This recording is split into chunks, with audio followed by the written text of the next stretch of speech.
Working for you. A weekly talk radio program which highlights developments of national interest and the activities of your St. Stephen's government. Join host Lesroy Williams as he presents news, views, reports, and interviews about everything regarding the activities of the Team Unity government and the building of our communities and the development of St. Stephen's. Tune in and call in to interact with your government and share your views regarding the upward forward development of your community and our beautiful Twin Island Federation. Working for you is weekly, every Wednesday live from 1:30 p.m. to 3 p.m. on ZIZ Radio, Win FM, and Sugar City FM with rebroadcast on participating stations. Working for you.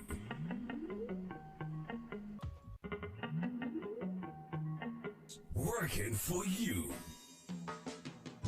A weekly talk radio program which highlights developments of national interest and the activities of your St. Stephen's government. Join host Lesroy Williams as he presents news, views, reports, and interviews about everything regarding the activities of the Team Unity government and the building of our communities and the development of St. Stephen's. Tune in and call in to interact with your government and share your views regarding the upward forward development of your community and our beautiful Twin Island Federation. Working for you is weekly, every Wednesday live from 1:30 p.m. to 3 p.m. on ZIZ Radio, Win FM, and Sugar City FM with rebroadcast on participating stations. Working for you.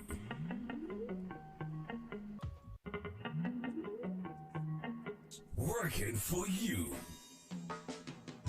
A weekly talk radio program which highlights developments of national interest and the activities of your St. Stephen's government. Join host Lesroy Williams as he presents news, views, reports, and interviews about everything regarding the activities of the Team Unity government and the building of our communities and the development of St. Stephen's. Tune in and call in to interact with your government and share your views regarding the upward forward development of your community and our beautiful Twin Island Federation. Working for you is weekly, every Wednesday live from 1:30 p.m. to 3 p.m. on ZIZ Radio, Win FM, and Sugar City FM with rebroadcast on participating stations. Working for you.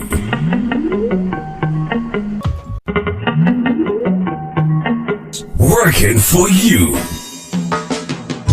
A weekly talk radio program which highlights developments of national interest and the activities of your St. Stephen's government. Join host Lesroy Williams as he presents news, views, reports, and interviews about everything regarding the activities of the Team Unity government and the building of our communities and the development of St. Stephen's. Tune in and call in to interact with your government and share your views regarding the upward forward development of your community and our beautiful Twin Island Federation. Working for you is weekly, every Wednesday live from 1:30 p.m. to 3 p.m. on ZIZ Radio, Win FM, and Sugar City FM with rebroadcast on participating stations. Working for you. Good afternoon,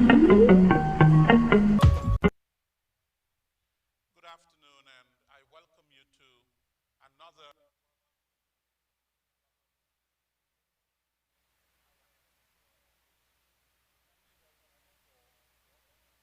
for today's Working for You program.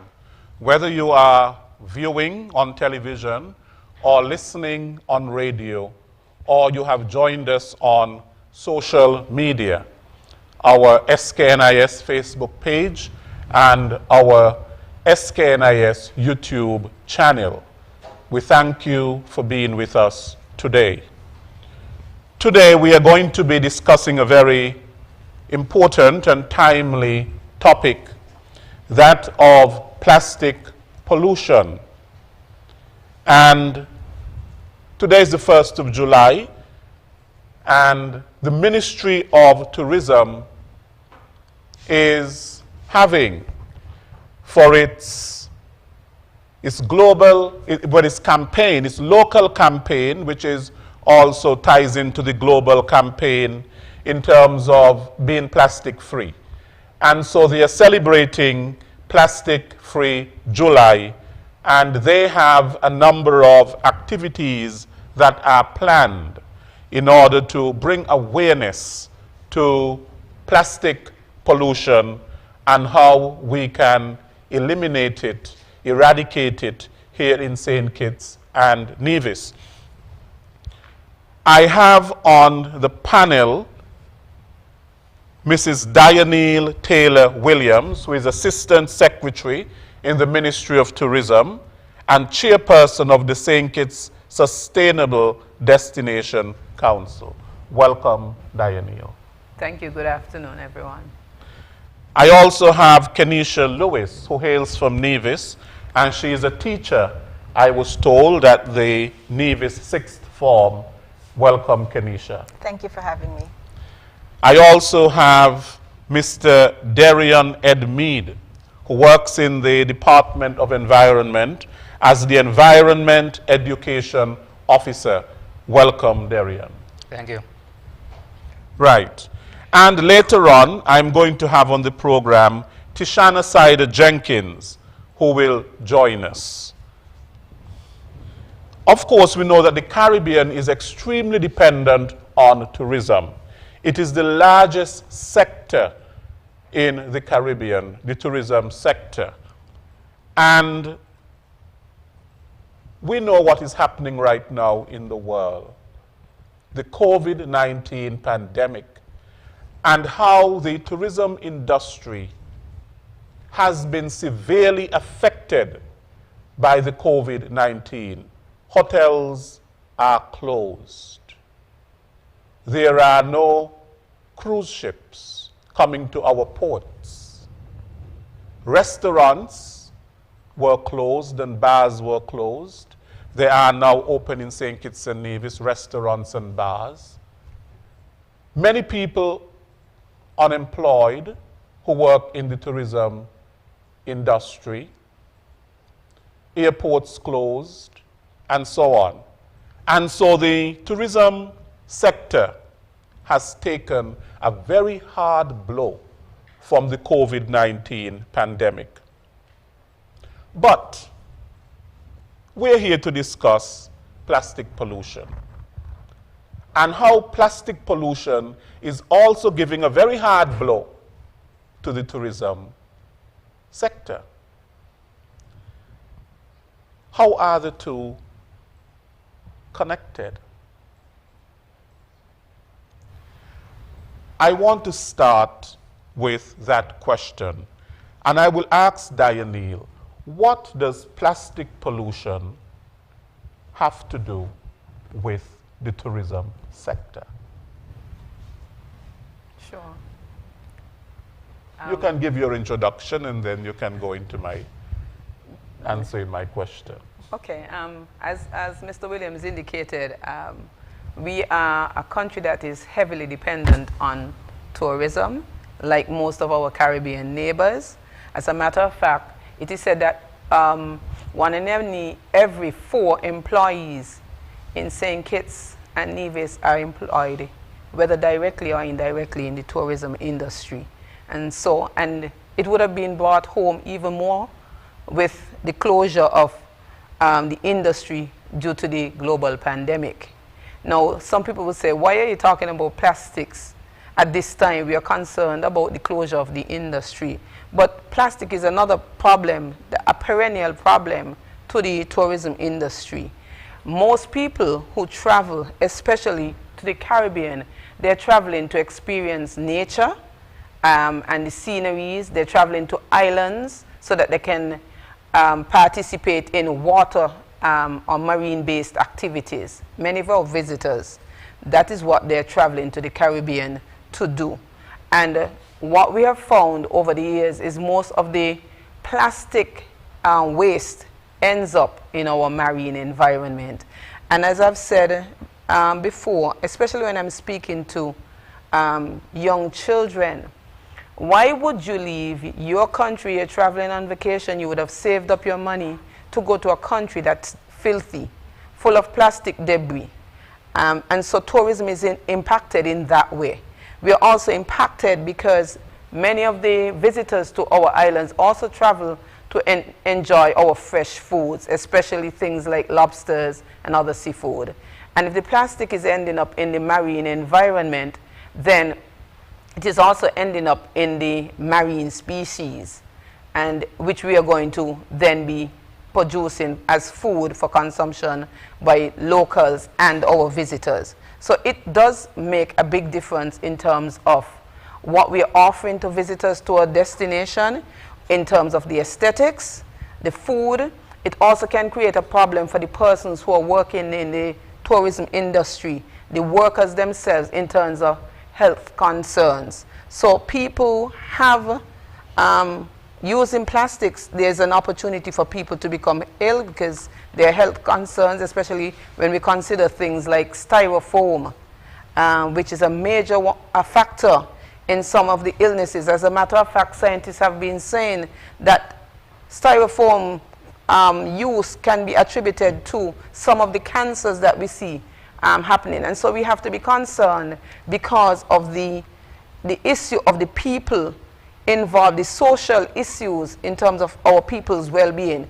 Tourism is a labor-intensive industry, and if the people are sick, then we do not have the labor that we need, that is necessary to work in an industry such as this. So we have to be concerned on 3 levels: people, planet, profit, and that is what sustainability is all about. Right. So we have to keep our planet sustainable.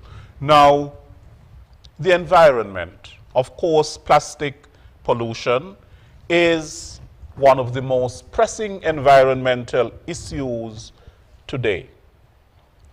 And it has been affecting our environment in a big way.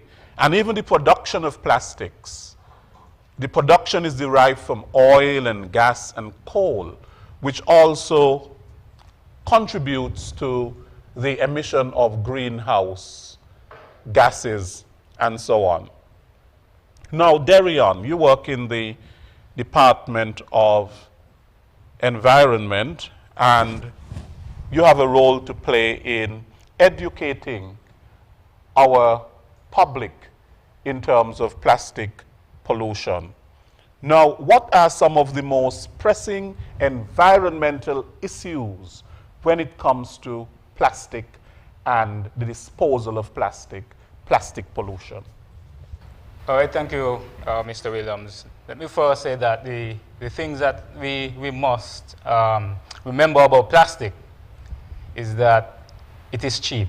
There are 3 characteristics that I always look at. It is cheap, it is light, and it is durable.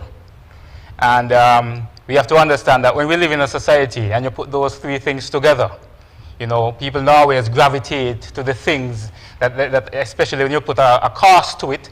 If it is cheap, it's what we're going to use. So over time, you would realize that human activities, the things that we do, whether it's shopping or dispose of stuff, whether for storage and so forth, we always gravitate to something of plastic. Now, as we continue to use, and we do a lot of single use, we discard. And over time, the amount, it increases. And as a result, we always tend to dispose of our waste, whether it's plastic or so forth, but since we deal with plastic, in a manner that is not sustainable for the environment. So when we look at the plastic and the environment and why is it important and what the things that we need to do, we're saying that one of the things that we must understand is that plastic is a growing disaster. It's a growing disaster. And I think Mr. Leslie Williams mentioned the fact that plastic contains a particular chemical. So as it starts to break down, as we call it, or as it starts to come down into the little plastic dust or the microplastic, you're going to realize that this material or this chemical can enter into our surface. It can affect our water. Mr. Daniel mentioned the fact that it ends up into our ocean or marine.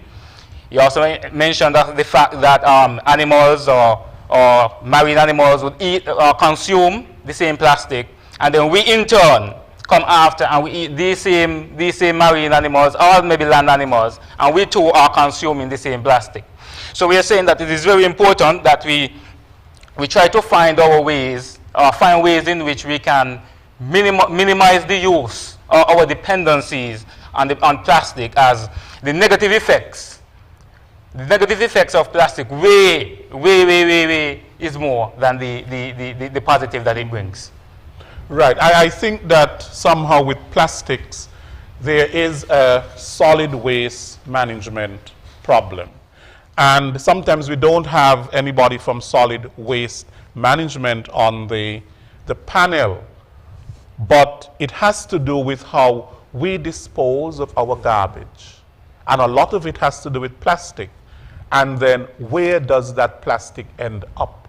So are we properly disposing of our garbage, which includes a lot of plastic?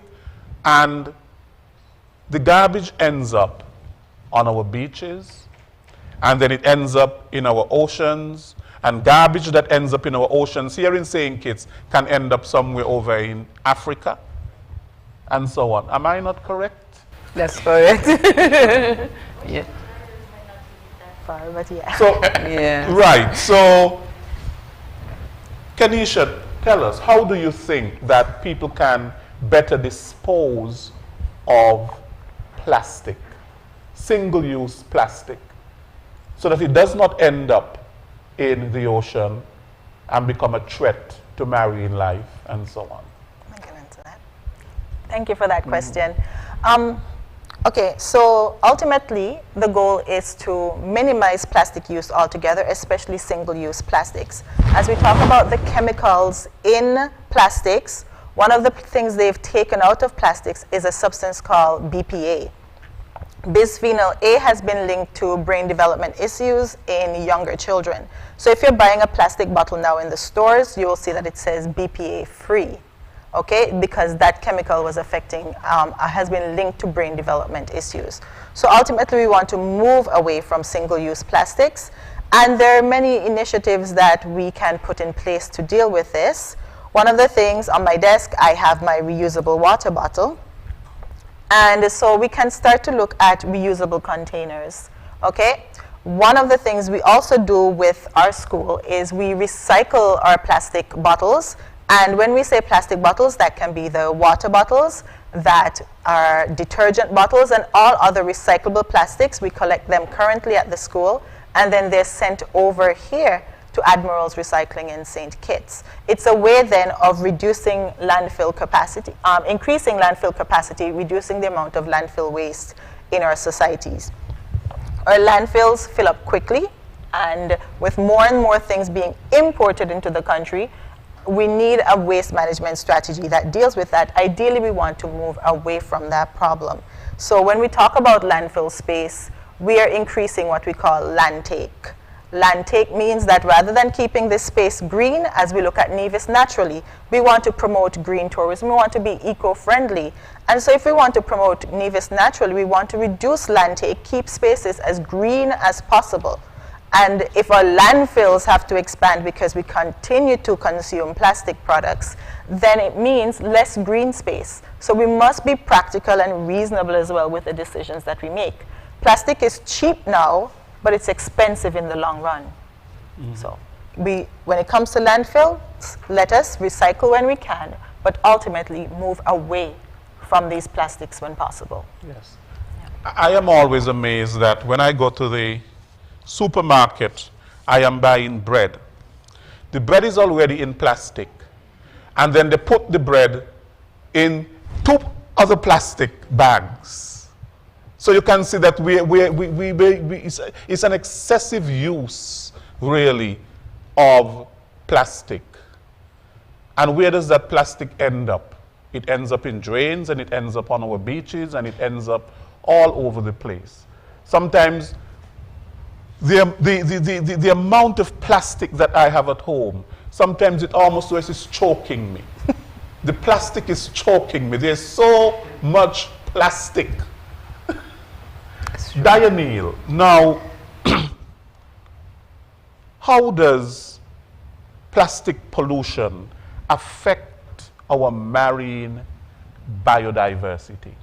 I know that many people come to the Caribbean and they go to the beaches and they want to snorkel and they want to see, you know, a lot of marine life and all that sort of a thing. How is that affected by plastic pollution?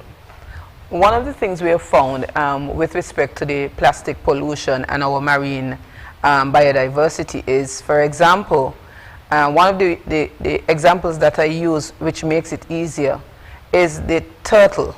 So we have plastic bags, which turtles often mistake for jellyfish. They eat it. What happens to them is that the plastic gets stuck inside them. It gives them the false feeling that they're full, and so they might not feed. Or on the other hand, they're hungry, but because their stomachs are jammed full of plastics, they're very hungry, but there's no space for the food to get down into their body. The body cannot absorb the plastic, and so they suffocate and die. Some other animals, for example, we've seen pictures of crabs with a bottle cap over their head, or the rings from the cans, the 6-pack of soda cans around some marine animals, therefore suffocating them. The birds, they're also suffocated because of the amount of plastics they consume from our beaches. Now, when people are coming here to snorkel and to dive, they're coming to look at what the marine environment has to offer. If our turtles die, because the turtles are known as the lawnmowers or the sheep of the reef, and so if the turtles are not keeping the reef free of all the algae, because that's what they usually consume besides the jellyfish, they keep it at a manageable level. If they are unable to eat, or if the amount of turtles we have lessened, and last year I got some really shocking information from one of our partners in the St. Kitts Destination Council. One of our partners, which is the St. Kitts Sea Turtle Monitoring Network. And what they pointed out to us is that they had a drastically low number of turtles coming to nest, leatherbacks coming to nest on St. Kitts last year as compared to 10 years previously. Now, if you have less of these turtles available to keep our reefs clean, the green and the hawksbill, it means that the reefs can become overrun. If the reefs become overrun, then the young turtles, the young fish, because that's the nursery for the young fish, they would not have an opportunity to thrive, and so they'll die. So then our fish supply will be reduced. The variety of marine species, because if the turtles die out, then there are no turtles. You'll be pretty soon telling people, we used to have this species of turtles. Children will not know what you're talking about because they would have died out. And so we have those issues where you kill the fish stock, you kill out some of the other animals within the marine environment. There's an overgrowth of algae, which is not natural, because there's a balance. Everything has a balance, and that is what sustainability is about. It's finding that balance between our people, our planet, and our and livelihoods, which we call profits, right? And so if there's not that balance, things are going to be out of whack, and there's going to have to be some adjustment. We also have the issues of coral bleaching. So then we have that issue. If there's coral bleaching, there's also no livelihood, no life in the reefs. Visitors are not going to travel from their countries where they pay high amounts of money to come to our destination to visit a reef that has been bleached and that there's no life. People are coming to see things, and so we have to ensure that we take care of these things. It might seem simple, but if each one of us does something, then it makes a big difference. And the production of plastics is increasing tremendously over the years since it was first brought into being, which was in the 1950s. Plastics are found everywhere. And so the major challenge, though, is not the plastic, because as Darian said, plastic was made to be durable. But what we're having is that we're using something that was meant to last long for one time only. And so that is where the problem comes in. The chemicals are an issue. The fact that we're using something that was intended to last hundreds of years for sometimes minutes, that is where we're going to create problems in terms of our marine biodiversity and the ability for us, because we do not have any other resources at the moment in St. Kitts in terms of natural resources outside of our people. And so the people have been introduced to tourism, but people are only going to travel to your destination if there's something for them to see and to experience. And if it's not good for us, the residents, then it cannot be good for visitors. The people are now monitoring things like that. Before they make decisions to travel to a destination, they're looking to see what you're doing for your own people, how you take care of your environment before they make a decision to take their hard-earned money to travel to your destination. Thank you so much, Dianil. We are going to go to a short video called Marine Pollution Threatens the Caribbean Sea.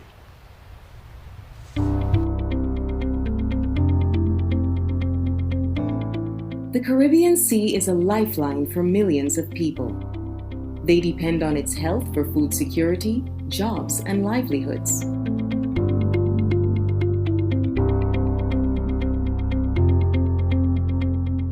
Yet this ocean wealth is under threat. Decades ago, many Caribbean beaches and seashores were pristine. And now, waves of plastic waste often wash up on the shoreline, especially after a big storm.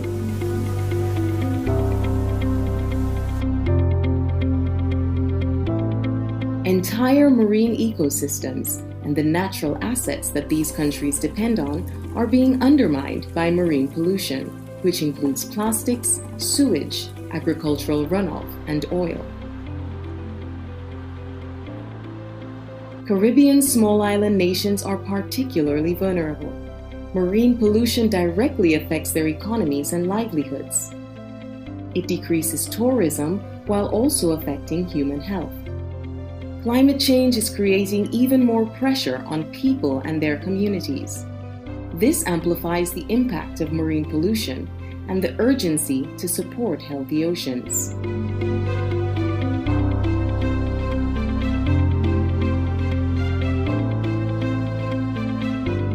The Caribbean region is among the first to move toward a blue economy, a pathway to help these countries drive sustainable growth while also protecting marine and coastal resources.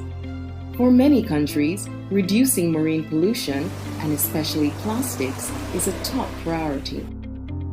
About 1/3 of Caribbean countries have already banned plastic in some form, from grocery bags to styrofoam cups. Many countries are joining this monumental first step to combat marine pollution.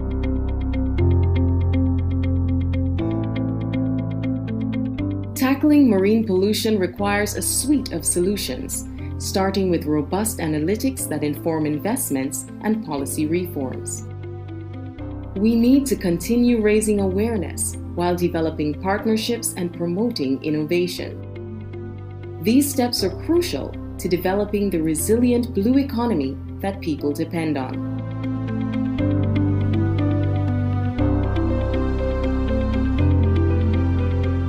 Together, we can create a blue legacy for the Caribbean.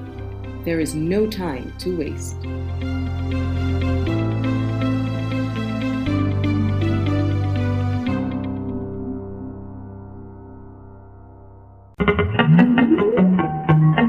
Working for you. Okay, we have seen with that video how plastic pollution is a problem in the Caribbean Sea. And of course, many of us in the Caribbean, we depend on the sea for our livelihood. And if this continues, then it's a threat to our livelihood. We have many people who are fishers, and of course we depend on the sea for tourism and so on, so it can seriously impact the livelihood of Caribbean people. Now, Darian, one of the things is that plastic is not biodegradable. It does not break down easily. And how is that impacting? The very fact that it is not biodegradable what does that create, one? And two, what would you propose to be alternatives to plastic? All right, the fact that plastic is not easily broken down, what happens is that whatever you do with the plastic, it normally doesn't stay there. For example, we say that it is light. So if I dispose of my waste, let's say in a garbage bin that is not properly enclosed, what happens is that that bag travels distances. We said that plastic also contains a chemical. If it starts to, as I said, turn into microplastics and so forth, break down in certain areas, you're going to realize that animals and so forth also consume them. That's another issue. Now, again, because plastic does not break down, it's also a threat. When it gets to our landfills, in fact, even before it gets to our landfill, whenever you dispose of it at home, it's already a problem. The time it travels maybe from the garbage truck to the landfill is also another problem. Because as the garbage truck could be traveling, we could also have pollution. Let's just assume that, as we said, it's light, it starts blowing, again we have pollution. When it gets to the landfill, if it is not properly disposed of in a way in which that the wind cannot move it around, again, it's another problem. And you asked the question, what are some of the things that we can do? Now, there are many alternatives that are out there, and the thing about the alternatives, yes, they might be more expensive than the plastic. But we also have to think of the fact that, yes, the plastic is cheap, but the alternatives are safer. The Department of Environment have been for months, and in fact years, we have been trying to do a lot of different awareness programs where we have been showing persons of some of the things that they can use instead of the normal styrofoam or the plastic that you get from the supermarket. There was a point in time when I could remember where we were distributing some reusable shopping bags to different supermarkets, trying to encourage persons to use those. I'm not sure if they were too big because we have not seen those resurfacing in the supermarkets too often. I know Daniel had a nice little small one there with a keyring or something, which was real nice. But I'm not so sure how much Daniel is seeing that also. I don't know if it was big enough, Daniel. I like the idea, but for some of us who shop heavily, it just means that we just have to get something bigger. We can also look at other alternatives like the straws. Some persons have been using metal. There are some who have been using bamboo.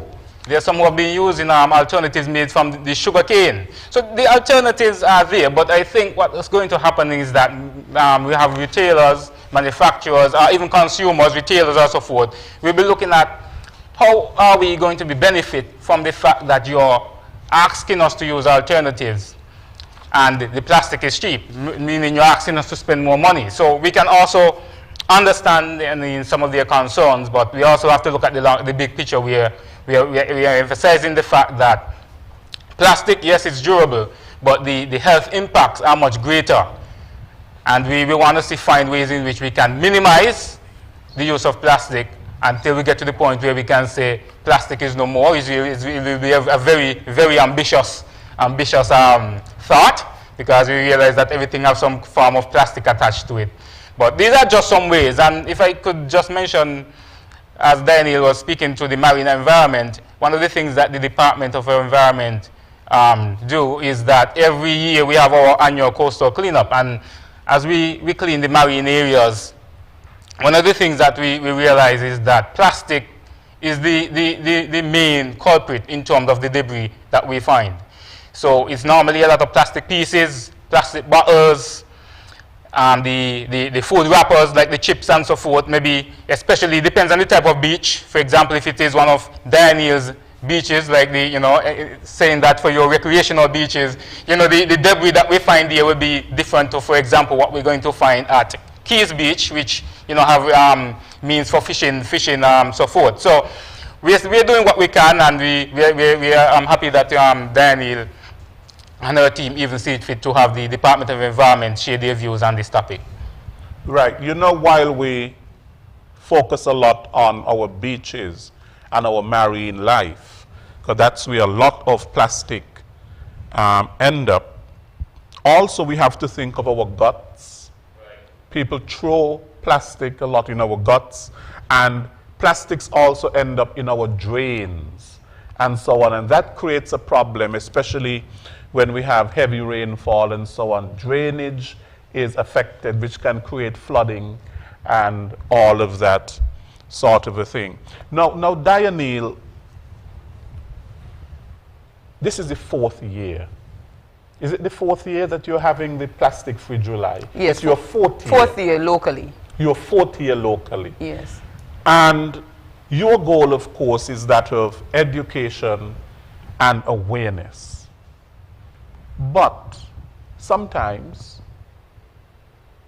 you educate all you want and you try to make people aware. That is very good. Some people will change their habits, some people will not. The way that some countries are going is that of legislation. Have we considered going that route in St. Kitts and Nevis? Actually, we have, and Darian is actually in a better position to respond to that. We have supported them, the Ministry of Tourism, in their efforts to have policy change with respect to the banning of single-use plastics. Darian could speak to that. I know a paper was presented to the cabinet late last year on the issue of banning plastics, but I'll let Darian give more details. All right, so as Darian mentioned, I know a submission that was made to cabinet and so forth, but as I stand, as I sit, as I sit this afternoon, I'm not sure how far it has been. But what I can say, though, I know part of the plan was to do more or less a phase-out process, where a few items would have been identified and focused on, and a period would have been given for persons who import supermarkets or so forth to use as much of those stuff what they have in land without importing any other. So it's like that kind of process in terms of phase out, and then eventually they'll move on to maybe a plastic bottle and so forth until we get to the point where we can say that there is no more import on plastic. But one of the things that we are going to be tasked with is the fact that the Department of Environment is now in a new ministry, which we have a new PS, we have a new minister. So it means now we will have to also go back and push this agenda forward to ensure that the plastic issue remains a top priority for the Department of Environment, and by extension, the other retailers or consumers who have been calling the department trying to find out what is the next step or what is the department or the government is going to do as it relates to the plastic issue. Right, so if we are going to go the route of legislation where we ban single-use plastics, what will we replace it with? Lois. Okay. Thank you for the question. As we talk about alternatives to plastics and single-use plastics in particular, one of the things we've discussed, because as an environmental science teacher, I have students who are now very passionate. The number of students each year increases, and so for them, certain actions are logical. Unfortunately, perhaps we have forgotten them. So in terms of alternatives to the plastics and things we can promote, one of the things we're looking back is at the past. Before we had plastics, what were we doing? Persons, when you go into, what I've experienced going into a restaurant is when you go in, immediately I'm asked, what size of styrofoam container do I want? Not whether I want to dine in or take it out. I think the first option should be, what size of plate do you want? Because the plate is reusable. Additionally, for myself personally, when I know I am planning to buy lunch, I take my own container with me. So those are options we can offer to people. Take your own containers with you and have them refilled if it's a water bottle, or have the persons put your food inside there. In terms, some ideas we threw around were, let's say persons who bring their own containers, you give them a stamp, you know, like in some countries you get a stamp each time, and when you get to 10 you get your free ice cream. what can a retailer offer if a person were to come in with their own container and on their 10th purchase, because they're regular reliable customers, let's promote, let's give them a candy, let's give them a treat, something for that day. And they don't have to purchase the plastics, and we're reducing plastic waste in that measure. Other alternatives we can consider, as he mentioned, the bamboo straws and all these things. We talked about, and you mentioned the convenience of the bag, the plastic bag when you go into the stores. In Nevis, where I'm from, we would go out when I was younger. We would go to the bread bus or whomever was coming by, and you took your own crocus bag with you that you likely made yourself. And you would put your bread in that. For convenience, because it's cheaper and all these things, it's faster. The bag is pre-bagged, like you said. The bread is pre-bagged, it's in the bag, and then you get it very quickly and they're on their way again. That saves us a few seconds, but what does it do to the environment in the long term? So we see the short term,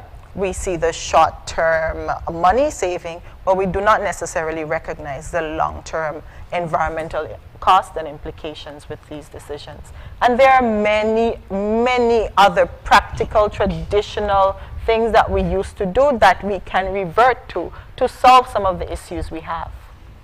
I think one of the reasons why plastic is so plentiful, and sometimes when you go to the supermarket and so on, they're happy to give you 2, and they're happy to give you 4 and so on. I mean, it's free. You don't have to pay for it.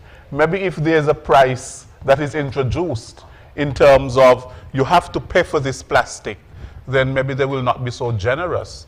And people will not, go for the... I actually had some information on a study that was done in the UK where they introduced a 5p charge for the bag. And they said it was reduced by about 70 to 80% people taking. And it's only 5p that they had to pay for a bag. But the fact that they have to pay, people walked with their bag. So it doesn't have to be any tremendous amount that is charged for the bags. It's just the fact that people have to pay, that they don't want to, and they're forced. Because when we started our campaign, we were donating bags for a contribution to the Heart of St. Kitts Foundation. And each time we approached someone offering them one of our reusable bags, they would tell us, I have a lot of those at home, and we were selling them at the supermarket. So they are going into the supermarket and they'll tell you, I have a lot of those at home, but yet they are going to the supermarket without them, right? Because they get them from all over the place. But because there's no cost to it, people don't make the effort to get it. Some of them will tell you it's in the vehicle that they drove to the supermarket, but they're not even going to bother to turn back because the supermarket is going to supply them with free plastic bags. Not thinking about the repercussions of having all these plastic bags. Some people will tell you, I have so many that after a while, some people will say at first, well, when I get them, I can use them for disposing my garbage. But then sometimes it's so many of them that I just throw them out because it's becoming too much, and it could create a problem in terms of nesting for roaches and stuff like that. So you start cleaning and you just dump them. You would only think it would make sense that you're accumulating all this plastic in your home, and because you keep going to the supermarket and you getting fresh ones and bringing them into your home, rather than using those that you already have to take to the supermarket. Right. Because it's free. It's free. Yeah.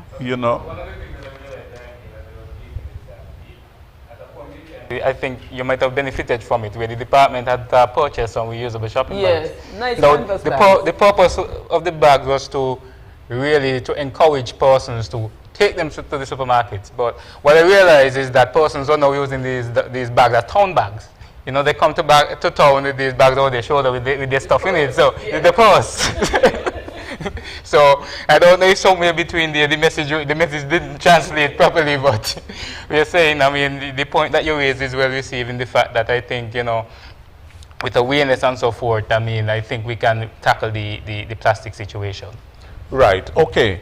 We are going to take a look at another video. What really happens to the plastic waste you throw away? It's important that you know this. And then when we come back, we are going to go to the phone lines and we are going to look at some of the activities that are planned for Plastic Free July.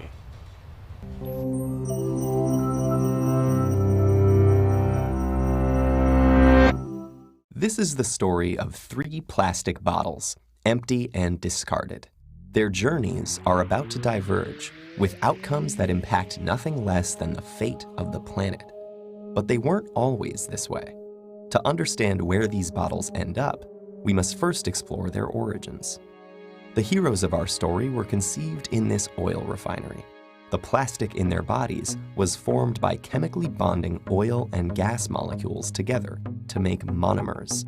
In turn, these monomers were bonded into long polymer chains to make plastic, in the form of millions of pellets. Those were melted at manufacturing plants and reformed in molds to create the resilient material that makes up the triplets' bodies. Machines filled the bottles with sweet, bubbly liquid, and they were then wrapped, shipped, bought, opened, consumed, and unceremoniously discarded. And now here they lie, poised at the edge of the unknown. Bottle 1, like hundreds of millions of tons of his plastic brethren, ends up in a landfill. This huge dump expands each day as more trash comes in and continues to take up space. As plastics sit there being compressed amongst layers of other junk, rainwater flows through the waste and absorbs the water-soluble compounds it contains, and some of those are highly toxic. Together, they create a harmful stew called leachate, which can move into groundwater, soil, and streams, poisoning ecosystems and harming wildlife. It can take bottle 1 an agonizing 1,000 years to decompose. Bottle 2's journey is stranger, but unfortunately no happier. He floats on a trickle that reaches a stream that flows into a river, and a river that reaches the ocean. After months lost at sea, he's slowly drawn into a massive vortex where trash accumulates, a place known as the Great Pacific Garbage Patch. Here, the ocean's currents have trapped millions of pieces of plastic debris. This is one of 5 plastic-filled gyres in the world's seas, places where the pollutants turn the water into a cloudy plastic soup. Some animals, like seabirds, get entangled in the mess. They and others mistake the brightly colored plastic bits for food. Plastic makes them feel full when they're not, so they starve to death and pass the toxins from the plastic up the food chain. For example, it's eaten by lanternfish. The lanternfish are eaten by squid. The squid are eaten by tuna. And the tuna are eaten by us. And most plastics don't biodegrade, which means they're destined to break down into smaller and smaller pieces called microplastics, which might rotate in the sea eternally. But Bottle 3 is spared the cruel purgatories of his brothers. A truck brings him to a plant where he and his companions are squeezed flat and compressed into a block. Okay, this sounds pretty bad too, but hang in there. It gets better. The blocks are shredded into tiny pieces, which are washed and melted so they become the raw materials that can be used again. As if by magic, Bottle 3 is now ready to be reborn as something completely new. For this bit of plastic with such humble origins, suddenly, the sky is the limit.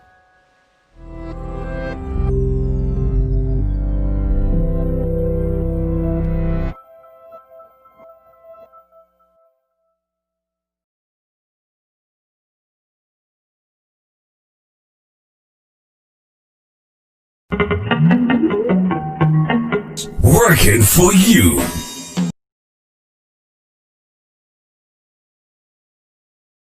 To plastic waste when you throw it away. We are going to go to the phone lines, and the numbers to call are 466-2666. That's 466-2666, 662-8674, 662-8674, 767-4765, 767-4765, and the overseas number 1-239-645-4500. 1-239-645-4500. Now, we have been joined, Tishana Sider Jenkins has joined us. Welcome, Tishana. Thank you for having me. Right. Tishana, the ministry has a calendar of activities for this month. Plastic Free July. Could you highlight some of those activities that are planned for this month and sort of the rationale behind the activities? Well, what we wanted to highlight this year, we wanted to play on to get more youths involved in the plastic practices, more sustainable practices.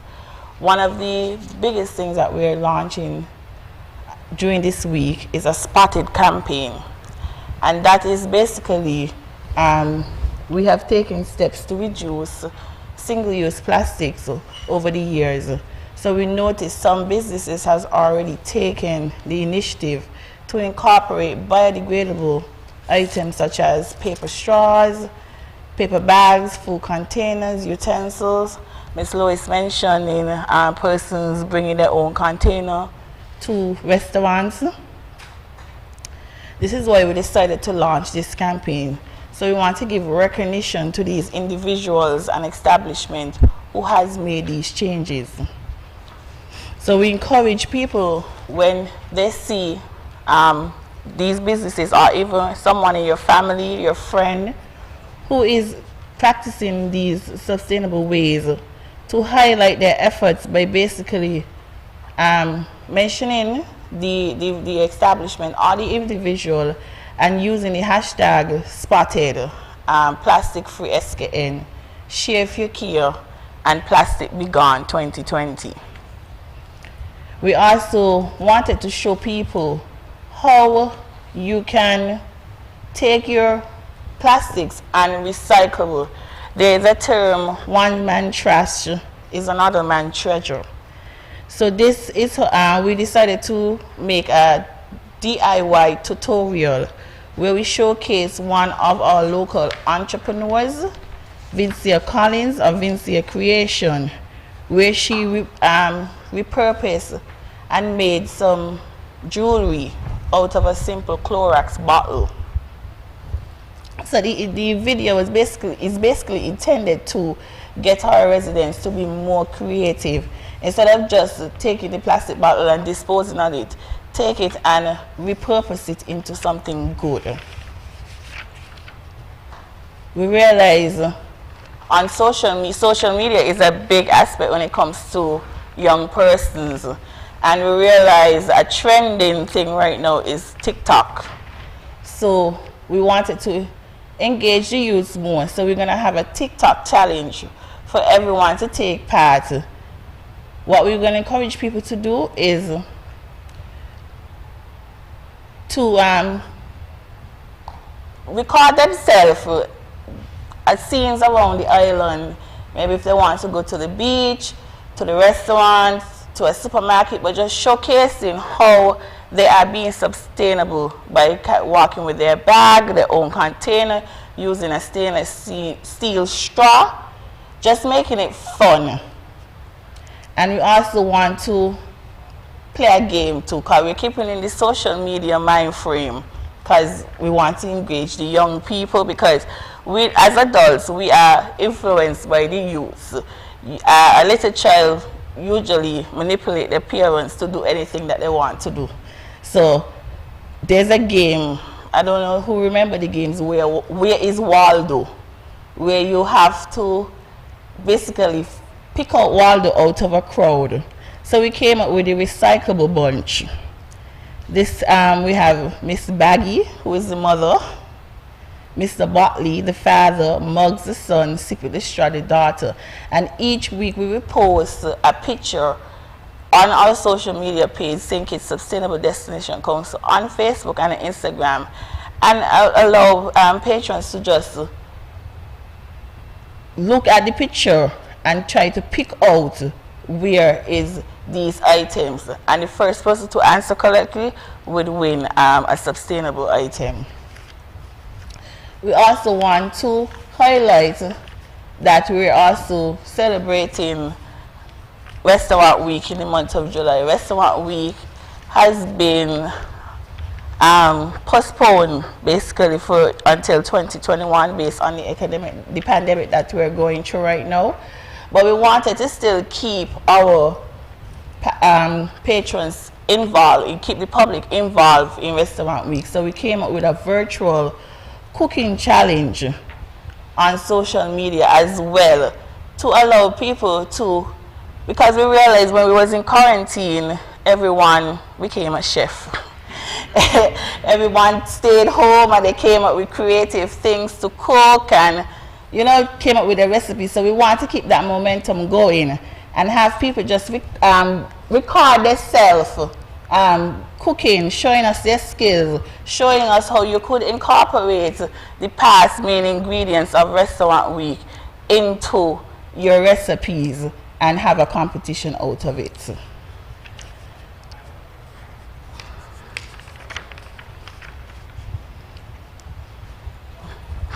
Finished? Yes. Good. Now, of course, we know that plastic has been a friend and plastic has been a foe.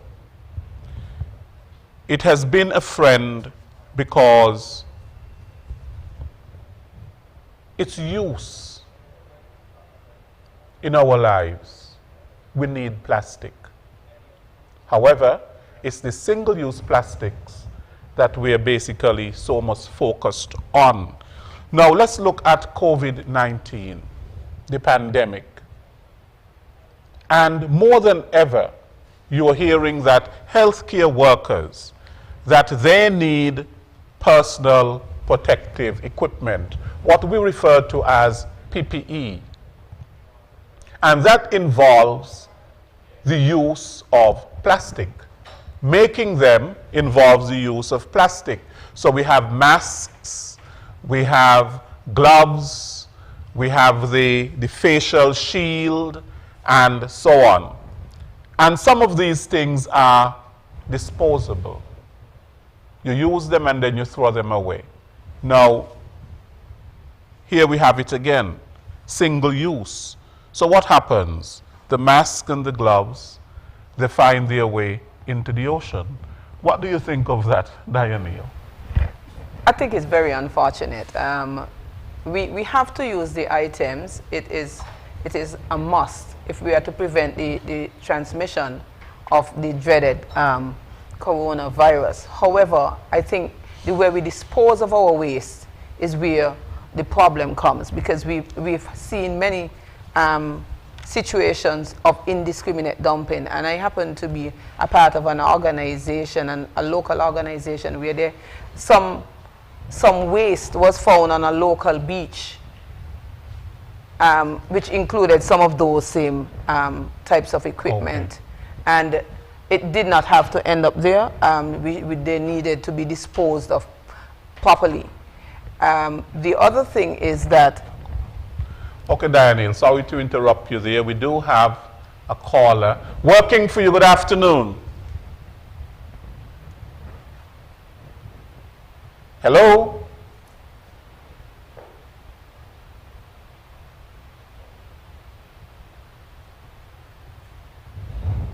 Working for you, good afternoon.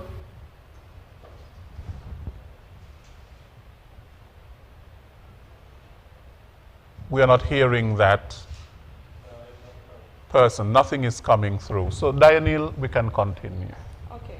So I was speaking about the other issue with respect to reusable items, because one of the concerns that has been raised with COVID-19 is the fact that people, especially for dining out, there's more use, there's greater use of disposable items. And there's also the myth that you cannot use your reusable items during the pandemic. Matter of fact, some establishments have already said that you, for example, you can't bring your reusable Starbucks has said that you cannot bring your reusable coffee container for them because they're concerned about their staff touching those reusable containers. But scientists have found, as a matter of fact, 100 scientists have come together and published a statement to reassure people that using reusable containers is still safe. As a matter of fact, the virus lives longer on plastic than it does on wood and paper. Right? So we can dismiss that in terms of it being unsafe for persons to use reusable items like the stainless steel. I know stainless steel is one of the areas that there's concern, but there are other items that can be used. We also have other types of plastic. While it is that 99% of our plastic is made from wood and coal, there's a small percentage of plastic that's made from other compostable ingredients like the corn cellulose. So is this biodegradable? You're talking about biodegradable plastic? Compostable plastic, yes. Right? It's made from corn cellulose, and we know corn is organic. Yes. Right? So what we might need to look at is creating plastics, if we really do still need plastics, for the single-use items, especially in the healthcare when we're dealing with corona, but ensuring that it is made from these items which are either biodegradable or compostable. And also dismissing the myth that using reusable items can cause a further spread of the disease. What we need to do, and I hear the CMO stressing it over and over, is about being clean. Washing with soap and water, the best response to the spread of the coronavirus. So it's the same thing. If you're going to wash your hands with soap and water, why then would you not wash your utensils, your reusable utensils, with soap and water so that they would be safe for you to use? Yeah. So those are some of the things that we need to focus on and thereby reduce the amount of single-use plastics we are dependent on. Okay, what is the, Kenisha, what sort of collaboration does Nevis have with St. Kitts in terms of this campaign, in terms of being plastic free? How do we want to rid the Federation? We are two countries, two islands, one country. Okay. Well, the Ministry of Tourism has partnered with us at the Charlestown Secondary School and Nevis Sixth Form College to assist with our recycling program. I mentioned earlier that we send recyclables to St. Kitts, and that's with the group called CEAS, Charlestown Secondary Environmental Awareness Society. And that group, one of the initiatives we have, just one of the initiatives, is to collect plastic bottles and aluminum cans and other materials that are recyclable and get them shipped over for recycling. And the Ministry of Tourism, under the PS, John Hanley, are joining with us to help with this initiative. Another thing they do it as part of the initiative here in July is... Working for you, good afternoon. Hi, good afternoon. This question is for... Working for you, good afternoon. Hello? Yes, hello, good afternoon. Is there a particular song or mix we must use for the TikTok challenge? Yes, actually. There's a song that's called Who's Next? It's a popular, because TikTok is a series of 30 seconds to 60 seconds videos. So right now there's a popular DJ mix that's called Who's Next? And it goes with the agenda what we're trying to achieve, because after plastic, what's next is the sustainable items such as the paper bag, the reusable bag, the reusable bottle, the stainless steel straw. So we found that DJ mix was fitting for the TikTok challenge. Okay. Kenisha.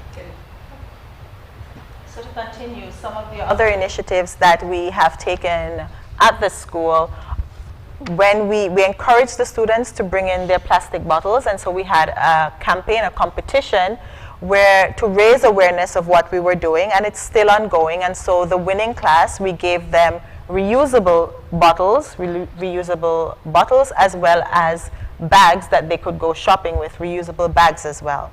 And then as a second measure now, with those reusable bottles, we wanted to promote using these bottles and saving your money and water. So if you go to the store and you buy a small bottle of water close to the school, that is about $3. Depending on the size of your bottle, we charge you as little as $1 or $1.50 to refill. So that is savings, and that's reducing plastic waste. And so we set up in one of the spaces a water fountain. And so you come in and you refill your bottle. And we encourage you, if you don't have a reusable bottle, to purchase a reusable bottle. So we're also decreasing plastic waste through small measures, and we've taken a lot of small steps to encourage that change in habits. Our next step is to reach out, as I was saying, to businesses to encourage them to promote bringing your own container or dining in. One of the things, as we talk about the interconnectedness of our society, one of the things that disconnects us is we've changed our dining habits. So we purchase our food and we're out 2 seconds later. However, if we sit in and dine in, we're saving on plastic waste and we're building community, because ultimately you do notice the person next to you. You start to develop that connection. And over time, we're going to recreate a society that looks out for each other and that cares about each other. So we want to now reach out to businesses as one of our initiatives to help reduce plastic waste in that sense as well. And finally, the Ministry of Tourism has what they call the Plastics Potted Garden. That's one of the initiatives that we're working with here, with their program here as well. And what it's a simple thing. And we used to do this, is rather than go to the store and buy a potted pot, a pot for potting your plants, let's use these plastic containers that we already have. It will reduce the length of time from when it will increase the time from when it was made to when it ultimately ends up in a landfill or is recycled, because there's a limit to how much time plastics can be recycled. So let's delay that and put it to another purpose. And so we're encouraging this initiative at home, and that will help with our coronavirus initiative as well, and will help with our dining initiative, because what tastes better than growing your own local fruits and ingredients to go into your pot as we all become chefs at home? So that's one of the initiatives that we want to promote as well. Let's use materials we have at home and let's create a garden, an insect-friendly garden that will help with pollination, beautify, make the place more aesthetically pleasing, but also reduce our dependence on imported foods that increase pollution as they're transported and come in all these plastic wrappings anyway. Buy local, support local groups, grow local, and we're helping our economy overall. Thank you. Right. Now, you spoke on a number of things. One, the reducing plastic waste. And it's one thing to reduce the plastic waste. It's another thing in terms of plastic disposal and where it is disposed. I come back to that. Dianil, what better can be done in terms of beach maintenance and beach management with respect to plastics ending up on our beaches and getting into the ocean? How can that be better managed? I think our people need to be more conscious and to own their garbage. People don't want to be associated with their garbage. And some years ago, when we first started our journey with Sustainable Travel International, we had come up with an idea of a campaign to deal with the same issue of litter on beaches. And we were laughing because we said we would call it carry on. Carry your garbage, are you on? And it was funny because the lady who came from the United States, she couldn't say it. So it was very funny to us. But all we were basically saying, it belongs to you, take it with you. You go to the beach and you leave the garbage there. And that's where a lot of the problems that we have on the beaches that Darian referred to, the recreational beaches. People go there for picnics. And you'd be surprised at some of the types of garbage when we do our beach cleanups that we find on these beaches. People take them and they do not take them away. As a matter of fact, the Ministry of Tourism, we went so far as to create an area for people to dump their garbage at Cockleshell Beach. But we still have challenges because people still not using the area for dumping their waste. People still refuse to take their waste with them. It's actually better. You brought it there, take it back. Right? It's your garbage. People need to be more mindful of the impacts of their actions. There are consequences, and while you may not suffer the consequences now, somebody else or your children or your grandchildren will suffer the consequences of the actions you take now. And I don't think that is what we would want, because I think if no other time we've been conscious of the fact that we need to be more mindful of our environment and how that relates to our tourism product is now. And what do we do, right, with the tourism plan down? We have to become more reliant on each other. And so if each one of us takes responsibility, it will make a difference overall. Each person does their own little bit. Yes, I cannot deal with all the million or trillion tons of garbage by myself, but if each one of us takes action and be responsible for what we generate, then we would have, it would make a big difference. There some are going to be naysayers and don't think it's necessary. We see that everywhere. But what a vast difference it would make if each person, and even if we only get 66%, what a vast difference that would make, especially for a small island state like ours. Yes, we have a call. Working for you, good afternoon. Hello? Hello? Hello? Yes, yes, good afternoon.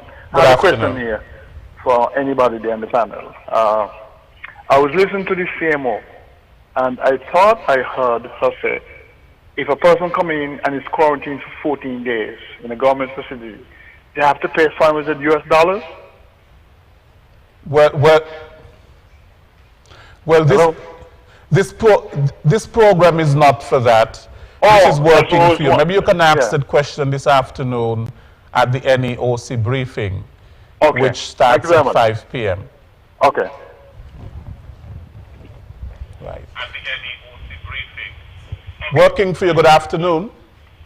Good afternoon, Lesroy. Yes, good afternoon. As usual, wonderful program. Thank you. Yeah, I know. I like the topic of the plastic, the use of plastic. But we forget that the Bible says in the latter days, knowledge shall increase. And if knowledge increase, why they have these plastics?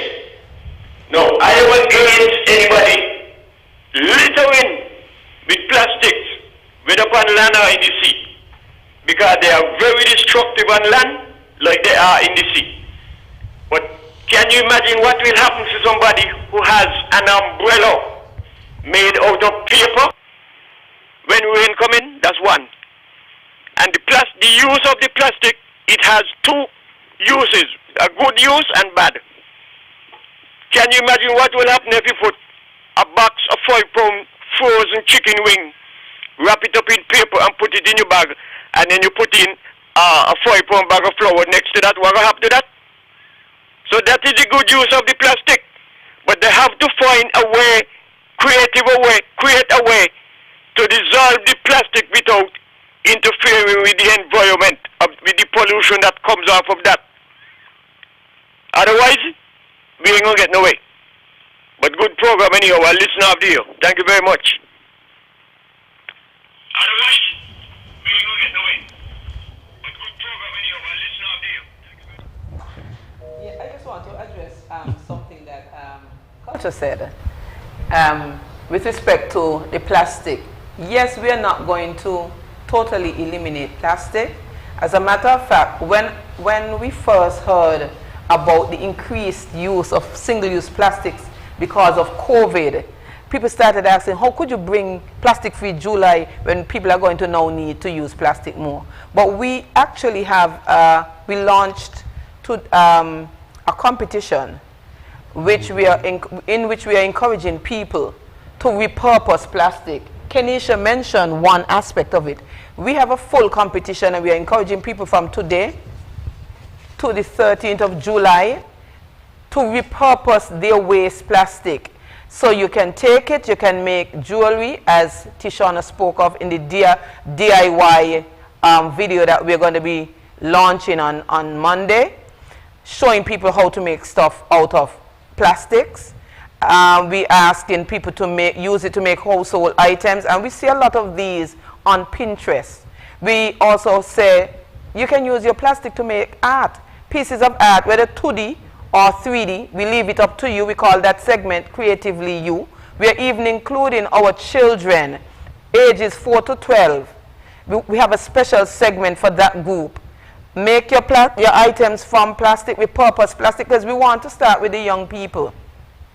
Repurpose your plastic, bring it into the Ministry of Tourism between the 1st and the 13th of July, enter it into the competition. You have an opportunity to win some really attractive prizes. As a matter of fact, we have a First Federal Credit Union who has agreed to be our premier sponsor for that repurposing plastic competition, which we call the Solution to Pollution. So we have that event that is coming up. So we don't want you to put your chicken in the paper bag next to your flour in the paper bag. You can use the plastic, and what we are saying is, if you can, since it was made to last 100 years, see how many out of the 100 years you can get out of that same plastic. Remember what the CMO said, because you mentioned the CMO, use soap and water. Yes. Now, while we're talking about plastic ending up in the ocean and so on, yes, it's most plastic that ends up there, but no sort of pollution of marine life we should tolerate. You have all kinds of things ending up in the ocean. You see shoes, you see condoms, you see diapers, lighters, all kinds of things ending up in the ocean. So yes, plastic, but we should not litter. We should not litter the ocean, marine litter. And I don't know how much of this happens, but in terms of vessels, sea vessels, how do they police this in terms of if people are throwing things overboard into the ocean and so on? That really should not happen. So there should be strict litter laws, especially on marine vessels, for people not to throw litter overboard into the ocean. You know? As a matter of fact, one of the videos you showed pointed out that 80% of the marine pollution comes from the land, which suggests land side. So only about 20% would come from users of the marine environment. I think generally people who depend on the marine environment for their livelihoods pay more attention. Yes. They also have legislation that address those issues. People have found doing certain things, they will not be allowed to further operate. Right. And so those are some of the areas that we deal with to address those issues. But they're generally more attuned to what the marine environment, for example, a lot of litter can cause problems for people who have pleasure craft like boats or other motorized vessels, where the waste can end up getting caught in their engines and destroy the vessel, and then they have problems in getting them repaired because those things are very expensive. So they become more conscious of that sort of thing. I know one local company that does a catamaran cruise. They've made an effort to do some training of their staff. They actually just recently employed what they call their sustainability officer, because they're looking at issues related to those things that would impact the marine environment. And that company has started that work. And we are hoping that other companies will get on board and do similar things where they are mindful of that. As a matter of fact, we have what we call the Heart of St. Kitts Sustainability Charter, which we want to encourage tourism-related businesses to sign on to, and it addresses those issues. We have our last caller for today. Working for you, good afternoon. Good afternoon. we seem to have lost that caller. We have to be wrapping up. We've come to the end of our program. Is there anything that you would like to say before we leave? I just want to share one other event that my colleague missed, which we really want people to get on board. This year, for the first time, we are going to have what we call a virtual motorcade for plastic-free July. In previous years, what we would do, we would have a march around downtown. Because of the pandemic, so we are integrating what we're doing and bearing in mind all the need for physical distancing. And so this year we decided we'll have a virtual motorcade around the island. It's not the traditional motorcade, so no, don't get in your vehicles and come and join us. That's not what we want. We want you along the roadside, bearing the physical distancing in place, in mind, with your posters, your banners, your costumes, ready to be interviewed, speaking to the message of the need for us to reduce single-use plastics. We are saying for this year, Plastic Free July, single-use plastic free, where we are heading in SKB and NEV. And so we want people to get on board. It's going to be on the 25th of July.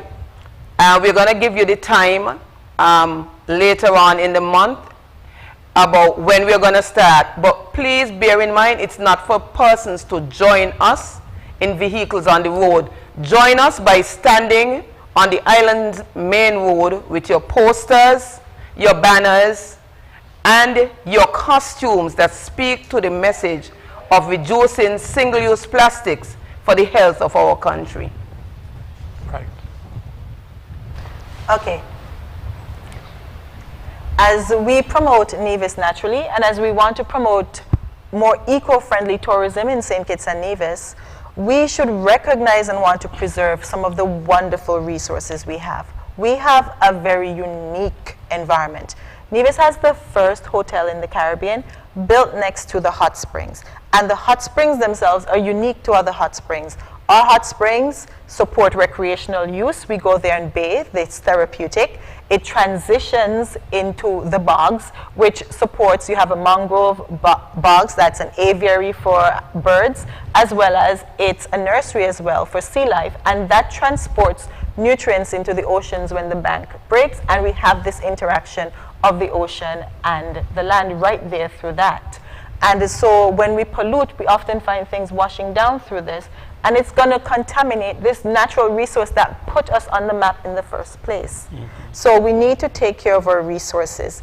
We have a waterfall on Nevis, one of the smallest islands in the Caribbean. Waterfalls, these natural features. St. Kitts has beautiful natural features and historical sites that are globally known. We must maintain and protect what resources we have to build our industries and to increase our livelihood sustainably. Public to subscribe to our social media page, St. Kitts Sustainable Destination Council.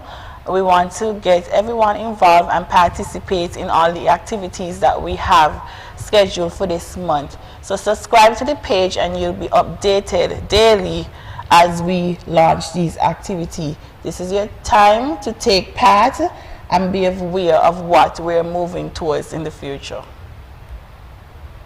Right. I want to thank all of you today for being on our program and for sharing on such a very important topic, that of how we can become plastic free. Well, let's face it, I don't think we'll ever be plastic free in this world, but the whole idea is to reduce the use of single plastics, to dispose properly of single-use plastics, and to use alternatives where we can, so that plastic does not end up where it should not end up, in our oceans, in our seas, in our rivers, and on land, and create problems for marine life and create problems for other forms of wildlife and so on, and even problems for our health.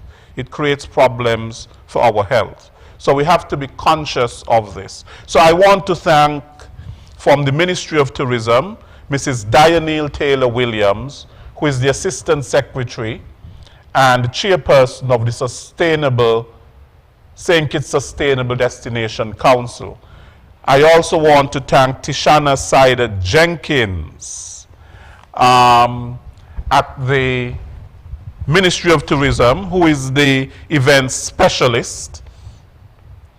I want to thank Darian Edmead, who is our Environment Education Officer in the Department of Environment, and Kenisha Lewis, who is an environmental science teacher at the Navy's 6th Form.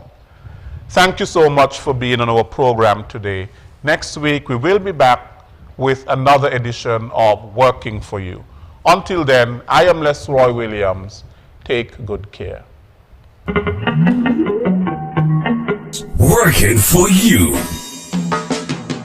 A weekly talk radio program which highlights developments of national interest and the activities of your St. Kitts Nevis government. Join host Les Roy Williams as he presents news, views, reports, and interviews about everything regarding the activities of the Team Unity government and the building of our communities and the development of St. Kitts Nevis. Tune in and call in to